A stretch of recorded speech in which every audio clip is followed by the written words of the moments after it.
Hello everyone and welcome to another episode of Reese's Random Reviews. I am Reese and I'm about to give you a random review. Or shall I say another random review countdown. Just like I promised, as you saw from my previous video, I did a top 10 live action villains. So now I'm going to do a top 10 animated villain list. Now you're probably thinking, I bet there's a lot of Disney villains in this. Actually, there isn't. Because it's very hard to pick the best animated villains. So I have gone through a massive list and I have chosen what villains that I love, that most of them aren't Disney, because I've noticed that many Disney characters are the same. They always want to take over the world or marry a princess or do evil magic or that sort of thing. It's just the same thing. I've gone for villains that I love, which have more different reasons for why they're evil, different evil plans, more sort of manipulation and conning, and very, very different styles of other villains. So this is my top 10 animated villains, which hardly includes Disney.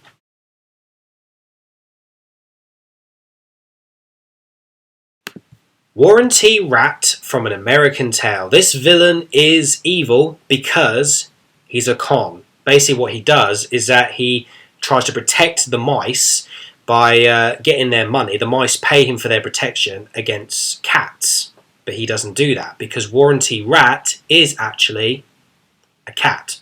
And then when Five, the main hero, finds out that he's a cat, what does he try and do? He tries to burn them all to death, and then of course he gets defeated. But I love Warren T. Rat because he's manipulative, he's a con, he's sneaky. He sounds like a taxi driver that basically is trying to do Shakespeare. You know what I mean? He's very Broadway-ish, very New York, very to be or not to be sort of voice, It just works so well. But yeah, that's why he is number 10. Let's move on to the next animated villain. This is number 9.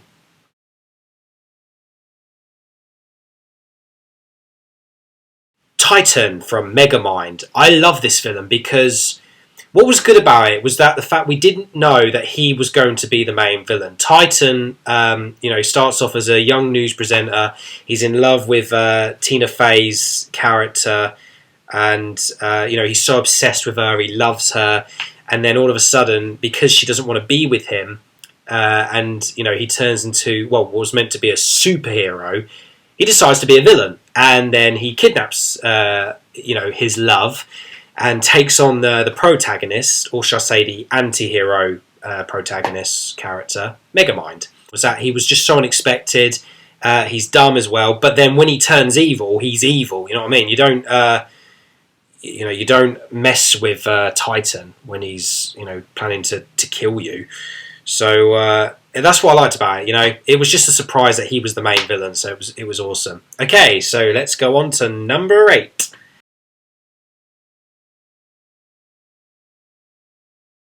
Nigel from Rio. I love this villain because, he is like a Shakespearean actor, but he is a cruel Shakespearean actor with his talons and his wings and that laugh. if that's how it goes. Plus, the voice as well. The actor's name, is it Jeremy Strong? If that's his name. Or Jermaine Strong, that really posh imitating voice is just brilliant. He's kind of like the Scar from Lion King into Birds, isn't he? He's like the Scar of Rio. He's got a wonderful distinctive voice. He can sing. He's evil. He's scary. And that's why I like him, because he has his reasons of being evil because he loves being evil, and at the same time he's likable as well and he's funny. Okay, let's move on to number 7.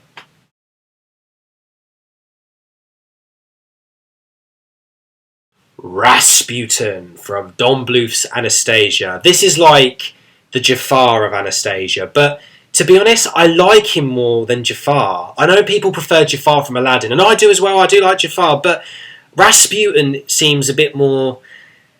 he has more reasons of being evil. Jafar is just a typical villain, wants to marry the princess so he can take over. He didn't even have much magical powers then. He just wanted to take over and was like, bang, I'm the villain, and that's it. But Rasputin has his reasons for wanting to be, why he is. He was betrayed by, well, apparently they say betrayed. The Russian family banished him, and Rasputin took it to heart.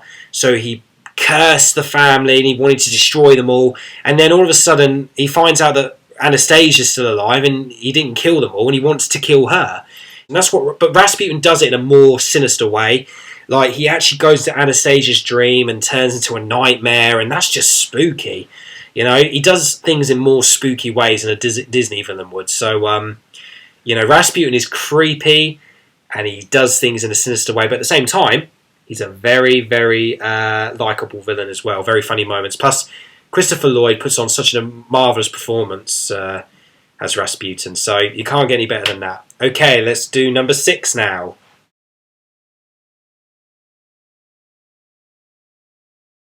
Fairy Godmother from Shrek 2. I love her because not only does Jennifer Saunders make her character so likeable, her personality is just so split. One minute you think she's this lovely fairy godmother here to grant you wishes, but she's not. She's evil. She's so mental, and she's bizarre. She's kind of like the celebrity as well. You know what I mean? She's the celebrity of the fairy tale land as well. That's what makes it funny. She's kind of like, people think she's like the legend celebrity, when really up here she's so twisted, and that's what I like about her. Very manipulative, very evil. Manages to turn Shrek to leave Fiona to get her son Prince Charming to get to Fiona. Always tries to manage to twist her way through. It's just brilliant. She's such a. You watch it from Disney's point of view. She's this lovely character, but then when you watch the Shrek's version, they've turned her into this really horrible villain. It works so well. I just love it. It really takes that twist in the fairy tale story. That's what I love about Shrek 2. They just had so much fun with it, and she's just such a. I think the fairy godmother is the best villain in the whole Shrek series. Definitely, absolutely. So that's why she's made it onto the list. Okay, let's do number 5.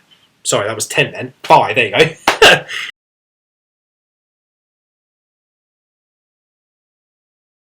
Lotso Hugging Bear from Toy Story 3. You're probably thinking, oh, at last, there's a Disney villain. Well, technically, no, it's a Pixar villain, okay?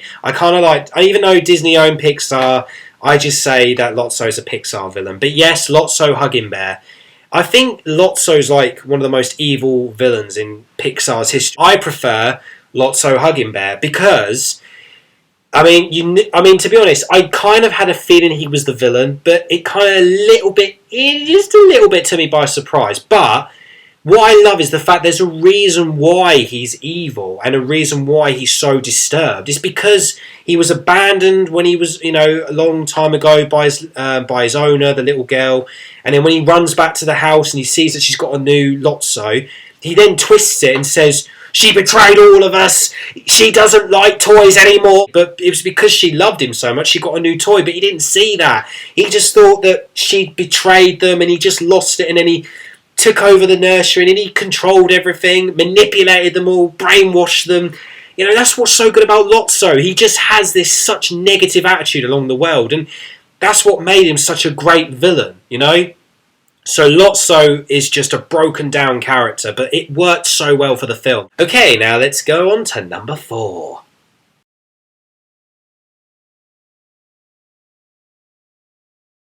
Feathers McGraw from Wallace and Gromit. This guy had to be on the list. I know you're thinking, hang on a minute, Wallace and Gromit, Wrong Trousers and Movie.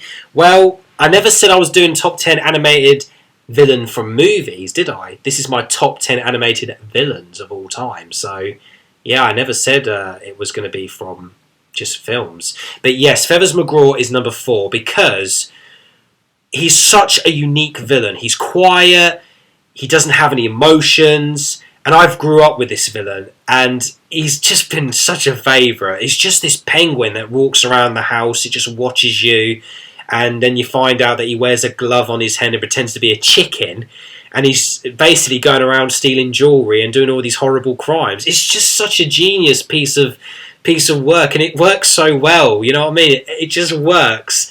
And Nick Park was such a legend to come up with this. It's such a genius thing. This penguin lodger comes into your house.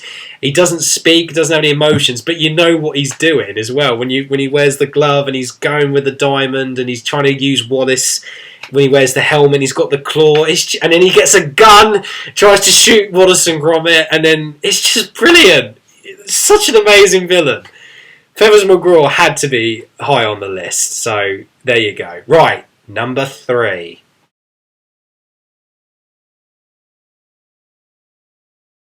This is probably one of the most darkest villains I've put on the list, but that's why she's number 3. Other Mother from Coraline is probably one of the most creepiest animated villains ever created. She basically steals children and kills them and uses their souls and keeps it in a ball. That's horrible. That's why I've made it to number 3, because it's horrible. But she's number 3 because she's creepy and it's a unique villain again. You know what I mean? There's no taking over the world. There's no like trying to marry someone or anything. She's just a disturbed, creepy character. But she uses these souls because I think she has to stay alive, because she's like a demon, isn't she, or something? I think that's what it is. I haven't seen Coraline in a while, but the Other Mother's a very unforgettable villain. You don't just forget it just like that. I mean, even when I first watched this film, I was like, is this film really for kids? But that's what's so good about Coraline as well. It's not just a kids' film. It's a really disturbed, scary movie. And The Other Mother is bound to give you, bound to give children nightmares and sort of creep out the adults as well. But that's what I mean. She kidnaps children and steals their souls. That's why it's horrible. You know what I mean? So that's why she's number 3. Ugh. Okay, let's move on to number 2.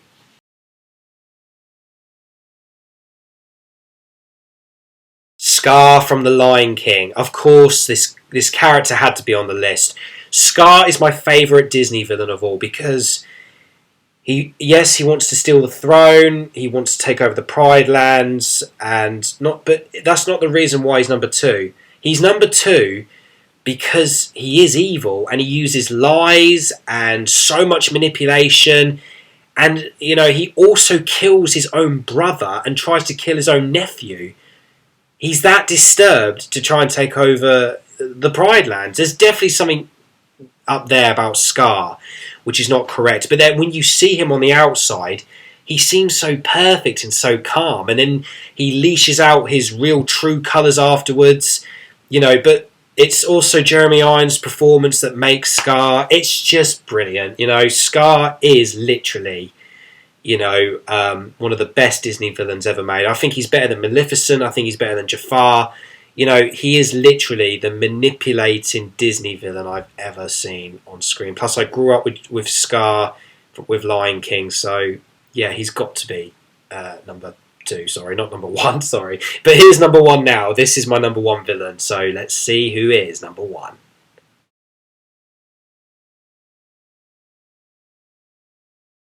Lord Shen from Kung Fu Panda 2. Oh yeah, I fell in love with this villain when I watched him in the cinema. Gary Oldman's performance is amazing.